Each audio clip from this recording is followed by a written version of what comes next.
So I'm under the belief that the Eagles could have given Jimmy Sexton and Torrey Dandy some type of latitude to seek interest. And by the way, I don't think this would be anything that would mean that the trade would happen. But doesn't that tell you that Howie's probably looking at what the trade value is of the player? And if he hears multiple teams are wanting to give ones, twos, because he could shut this thing down by just doing this, can he, Zander? Right. I had no interest. They have the leverage. The guy's under contract. They could just go like this. This is stupid. He's not going nowhere. But they're not saying this that. This is a story made for Sileo. I mean, it's a top to bottom. It's a story made for Sileo. I mean, so you're going to be hearing a lot of it. The Zander meter, let me just tell you, it needs new batteries. I can't get a read today. You know, I have to troubleshoot a couple things in order to boot it back up. Last reading, I had what? 80-20 that he was returning. Yeah, that thing might be broken. I'm not sure. I mean, it seems to me, Sills, like it's really a bad move for the Eagles to do it just because of the contract and everything. Like, you're not going to get the return for the player. You might not even be able to get a draft pick this year. You're going to eat a bunch of money. You're not going to get a player back who's as good. So it feels like a lose for the Eagles.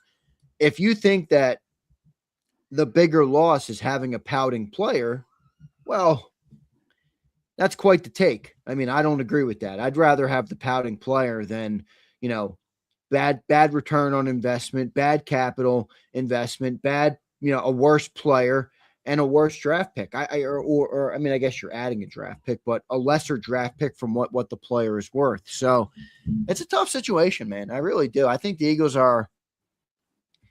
I wonder if it's one that maybe even has Howie a little stumped on what to do. I'm not sure. I'm just speculating. I wonder, you know, because it's not that it doesn't seem to be that easy to thread, but I did think Howie was more honest this week, dude. Like when I listened to I listened to him on Rich Eisen, I listened to his combine presser, and then I just heard what John told me about their on the record but not public, sit down that they have with their reporters. But he was more honest, and I don't know if that's to protect himself or for another reason, but I did think that was interesting.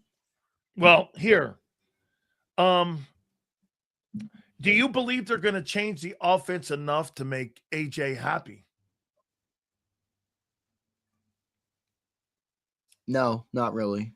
I mean, I can't say for sure, but I've been talking to John every morning, and what makes the most logical sense, that doesn't mean it's going to be true, but what makes the most sense right now, given the information we have, they're not going to make that much changes because, I mean, they're going to make changes, obviously, but like John's been saying this, and I think he's right. He's like, how much are they really going to change? Is this really going to be the West Coast offense? Or is it going to be a different look at the run game to try and get outside zones and different things working in the run game? With all that being said, they might be a better offense, but they're certainly probably not. Well, not certainly, but they might not be a better passing game. And that's where I think A.J. Brown's missing out. Okay. So if that's the case on what you're saying, I'm so happy you're going down the lane here with me. Do you think the Eagles start looking at AJ being a $32 million decoy? Yeah, I do think they look at that. Is that not worth him being out there at $32 million? If we're going to be isolating more on the run game and improving the run game, doesn't that diminish and make it stronger for them to move him? Yeah, but I mean, it's a good point. I mean, if they're going to implement anything, though, of the West Coast sort, which I don't know if they're going to or not, you would think AJ would be. I mean, he's not the perfect fit, but AJ can get yards after the catch. I mean, if you got the guy you want running across the middle of the field making the catch is probably AJ Brown. He can break a couple tackles. I mean, that's kind of AJ's game. He's a physical player, so I think you would want that, but maybe not, man. I don't know, man. This is a tough situation. It is. It is. Yeah, it is. I don't think it's as simple in the middle here of what you want to do with them. Right. Yeah. And I think it's also one of those. Go ahead. Go What'd you ahead, say? man. Go ahead. You go. I'm gonna I hear was you. just gonna say it's also one of those things where it's like, are we denying ourselves to act like we don't know what AJ Brown's going to be doing next year? Like we've seen 2 years of him kind of pouting on the sidelines. Wouldn't we be fools to sit here and say, oh, it's all going to be good this year? It doesn't really work like that. I think he's probably going to be somewhat upset again. Now, I know people hold on to his first 2 years here where, he's setting records for 125-yard games and he's got, 1,500 yards, but that's, going on 3 seasons ago now. So, it's going to be hard to justify that if you don't see that early in the year. You still think he's a top 10 wideout? Right now, no. I mean, based on 2025, he's not. Do I think his capability still is there? Yeah, I do. But the interesting question about that, and I wonder if you agree with this, is that all pro receivers are obviously great receivers. And the marginal difference in skill level that makes the top 10% or top 10 in the league versus just an NFL wideout is marginal, but it makes that big of a difference. Like, in other words, you could have one guy up there 1 year and not there, depending on production, depending on quarterbacks, depending on so many, like Justin Jefferson. I mean, was he a top 10 receiver this year? Not really. Is that because he's not a top 10 talent? No. Could he be again next year? Absolutely. That's kind of how I feel about AJ. But my question with AJ is, I saw a lot more drops and I saw a lot slower player last year. And he's turning 29 now in June. So how is time catching up to him a little bit? That's probably fair to wonder. I don't think time caught up with him. I think his mind caught up with him. And that was a trait that came with him out of college. Yeah. Was that if he wasn't engaged, he had problems with drops. That was a thing at 23, Zander, and that's a thing at 28. That's not changed. That is a zebra stripe. You know what I'm saying? Yep. That's a zebra stripe.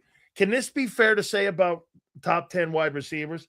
I think Devontae Adams is a top 10 wide receiver, but he doesn't have top 10 production because he's an older player. Guy knows how to get open. Well, so what's Guy knows how to score. Yeah, right. And sometimes you don't see the overall production, but when you throw that guy the ball, that guy has skill set that shows you where he's still a top 10 guy. He may not have the production, but you still see. Well, that's a different gauge, right? Like that, it depends. Like, how are you doing your top 10? Because sometimes, and like for example, if you did a top 10 wide receiver in, let's say, week 14 of the year, you would gauge what numbers were. That's a different list to me than, okay, if you're looking at raw talent. Like I get what you're saying with Devontae Adams. I mean, he's a freaking beast. I mean, now he's a little older now, but man, he's a great player. He's one of my favorite receivers in his in his prime. But Green Bay, I don't think AJ right now is a top 10. Dude, there's a lot of good receivers in football right now. There really is. I mean, I think the 2 guys in Dallas are better than AJ right now.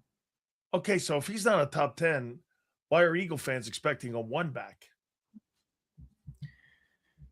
Well, because I think the perception exists that he can get back to being a top 10, just like we just talked about. You know what I mean? And just like Justin Jefferson. Is Justin Jefferson not with a different quarterback? I have my reservations, but I think that if somebody's going to give a 1, it's because they'd have that belief. I mean, I have my personal reservations because of what I said. The drops. Is it just me or did AJ look slower this year? I thought, to me, AJ looked less engaged. I think that was more of a perception thing for me. And again, maybe, but dude, it didn't look like he could hit those burners like AJ's a bigger, he's a stockier wideout, but you remember the 22 Super Bowl? How many times did you catch yourself saying this? Man, he's really not running that route hard. I know. That's not losing a step. That's right. That's not speed. Yeah. Yeah, but couple that now with 2 years have gone by of that. Okay. Now you think just a change of scenery is going to bring, you might, that athletic prowess doesn't stick with you forever. I mean, ask any player to ever play,